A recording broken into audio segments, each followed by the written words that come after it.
Oke, assalamualaikum warahmatullahi wabarakatuh. Keadaan terkini kopi kita sudah mendekati masa penghabisan ya sahabat tani, 3 sisa.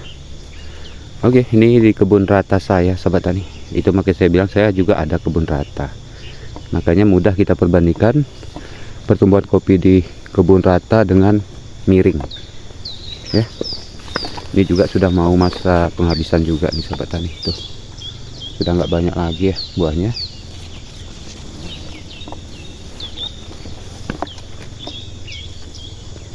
Oke, sampai di sana sahabat tani. Sudah kita lakukan piringan pembersihan. Sebentar lagi akan saya bagikan tips kepada sahabat tani kapan jadwal pemupukan untuk kopi yang masih berumur muda seperti di hadapan kita ini ya. Ini masih berjalan 2 tahun lebih ya.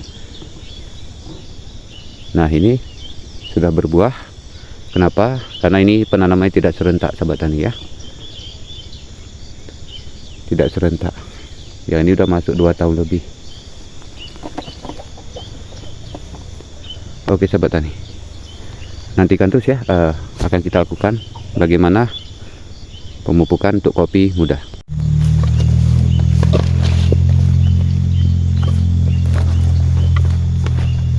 Sebelum kita lakukan pemupukan, wajibnya kita harus piringkan dulu ya sahabat tani ya, piringkan dulu, oke, atau pembersihan di lingkaran kopi supaya pemupukannya optimal dan terserap sempurna keseluruhan untuk tanaman kopi.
ZA atau urea kemarin sudah kita serahkan 1 bulan yang lalu, jadi tidak saya campurkan sahabat tani ya, jadi saya pisah saja.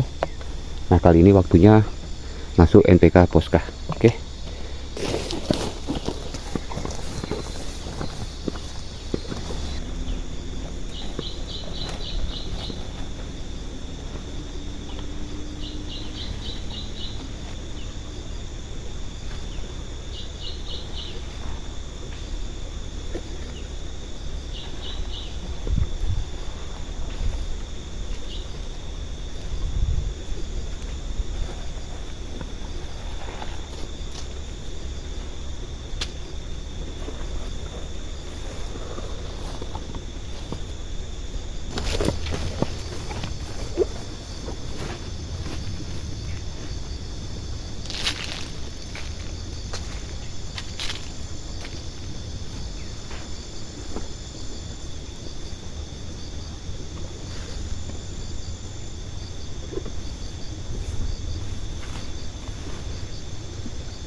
Oke, untuk takaran 1 genggam. Tidak perlu banyak-banyak sahabat tani. Seperti yang saya bilang, mengumpulkan kopi ini nggak perlu harus banyak-banyak, harus 1 kilo 1 batang, nggak perlu sahabat tani. Lebih baik sedikit-sedikit tapi bertahap. Caranya seperti apa? Caranya dalam setahun kita gunakan 4 kali, sedikit-sedikit tapi 4 kali sahabat tani, daripada kita gunakan 1 batang 1 kilo. Karena dari penyelidikan saya, 1 batang 1 kilo terbanyak terbuang mubazir ya, seperti tercuci air hujan, terendap ya, karena di dalam tanah ini terendap itu pupuk kimia di situ sahabat tani. Jadi nanti untuk tahap selanjutnya jika terlalu sering kita gunakan pupuk kimia, lebih baik sekali-sekali kita berikan dolomit atau pengapuran. Oke sahabat tani, nanti suatu saat akan saya praktekkan. Kita langsung lanjut pemupukan karena cuaca menghujan ya.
Sahabat tani, akan kita lakukan semua pemupukan sampai ke sana. Jadi setidaknya ini sudah menjadi gambaran dan menjadi contoh untuk sahabat tani bahwa dalam per batang itu saya menggunakan 1 genggam, tidak lebih. Tapi dalam setahun 4 kali saya pakai sahabat tani. Oke baik sahabat tani, di sini telah selesai kita lakukan semuanya pemupukan ya dengan menggunakan NPK Posca. Seluruhnya sudah kita lakukan pemupukan. Oke, sekarang waktunya kita menjelaskan jadwal yang tepat dan waktu yang tepat untuk pemupukan pada kopi muda. Berlaku untuk kopi tim-tim, Ateng Super, Ateng Janda, Kemala, Longberry dan sebagainya. Oke. Di saat kopi ini lagi berjuang untuk pembuahan, disinilah waktunya kita lakukan pemupukan supaya buahnya lebih dahsyat, lebat ya. Ini kunci rahasianya. Oke. Jadi karena itu sahabat tani, jangan sampai terlambat melakukan pemupukan. Di saat seperti ini kesempatan sahabat tani. Ya. Dan nanti pemupukan tahap kedua itu di saat buahnya sudah jadi. Oke. Nah, seperti saya katakan tadi, kita lihat dari gejala buahnya sudah mulai berkurang sahabat tani. Ini sudah masuk masa penghabisan. Nah, jadi pemupukannya tepat di saat kopi ini sudah masuk masa penghabisan. Diingat ya. Nah, ini untuk sahabat tani yang kopinya sudah berbuah dalam keadaan seperti ini. Jadi perhatikan saja kalau buah sudah mulai nampak berkurang seperti di video ini, itu tandanya sudah minta pemupukan lanjutan sahabat tani. Jadi jangan tunggu buah habis ya, karena untuk menghindari depresi dan stres pada tanaman kopi kita ini. Jadi lakukan pemupukan. Nah, sudah saya lakukan secukupnya. Oke. Tak perlu berlebihan sahabat tani. Nah, jadi seperti tadi saya bilang ya, saya lakukan pemupukan itu 4 kali dalam setahun, dalam artian sedikit-dikit. Jadi 1 genggam dan 1 genggam gitu ya setiap pemupukan. Jadi pemupukan ini saya lakukan di saat saya melakukan pembersihan seperti ini sambilan saya bawa pupuk. Nah, jadi sambil pembersihan sambil kita siramkan pupuk biarpun sedikit, ya kan?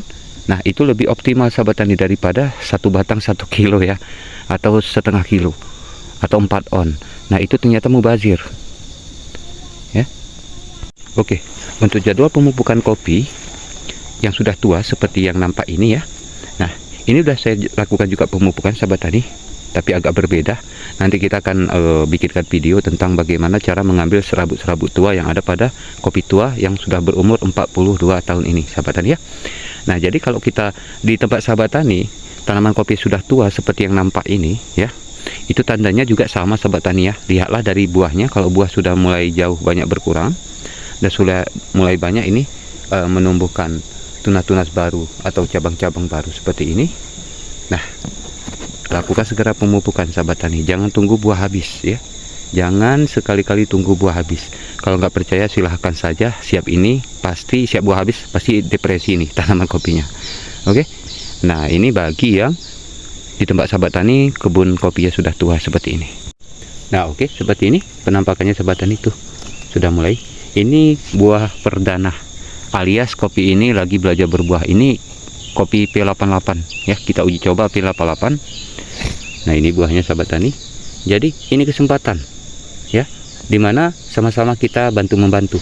Tanaman kopi ini lagi berjuang menyerap unsur hara untuk menghasilkan buah. Jadi kita bantu Dengan cara apa Pak? Bantunya dengan pupuk dari kita. Kita dorong dengan pemupukan supaya hasil melimpah. Nah, itu sebabnya kenapa sahabat tani ya, sahabat tani lihat di mana-mana banyak kopi orang berbuah berlipat ganda ya, berlapis-lapis di sini ya. Nah, itu sebenarnya kunci rahasianya. Mereka di saat seperti ini keadaannya, mereka langsung memupuk. Nah, langsung dipupuk. Tapi jangan lupa lah ya, pemiringan seperti ini jangan lupa ya, pemiringan dulu. Jangan kasih pupuk di saat berumput. Itu nanti yang ada ya 60% untuk rumput jadinya ya kan. Nah, pada target kita untuk tanaman kopi supaya berbuah lebat, ini malah rumputnya jadi lebat ya gitu ya. Oke sahabat tani, itulah tanda-tanda dan ciri-ciri yang sudah saat waktunya untuk dipupuk sahabat tani ya. Itu mudah dan simpel sekali, dan seperti itulah cara saya mempelajari ini sahabat tani. Saya berusaha kasih yang paling termudah untuk sahabat tani dan mudah dipahami tentunya sahabat tani ya. Jadi untuk sahabat tani, sudah waktunya ini pemupukan.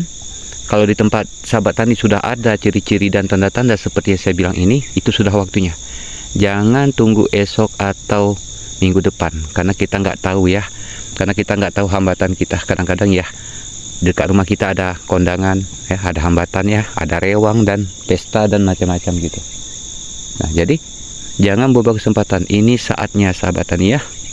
Dan alhamdulillah saya udah selesai saya pupuk semuanya. Nah, waktunya kita tunggu hasilnya sahabat tani ya. Oke, semoga mengedukasi, bermanfaat dan menginspirasi untuk sahabat tani, yang dimana di tempat sahabat tani mungkin ada yang kopinya lagi belajar berbuah atau berbuah perdana. Ikuti aja trik ini. Ini sudah jelas, dijamin dan pasti sahabat tani ini tidak dilakukan lagi. Kenapa? Karena saya ambil dari pengalaman sendiri, bukan dari dekedari ya. Karena saya bukan tipe orang yang langsung percaya apa dikatakan orang-orang. Kecuali saya teliti sendiri, saya praktik sendiri, saya tunggu hasil dan prosesnya baru saya percaya. Oke, kalau begitu sahabat tani ya, semoga berguna. Assalamualaikum warahmatullahi wabarakatuh.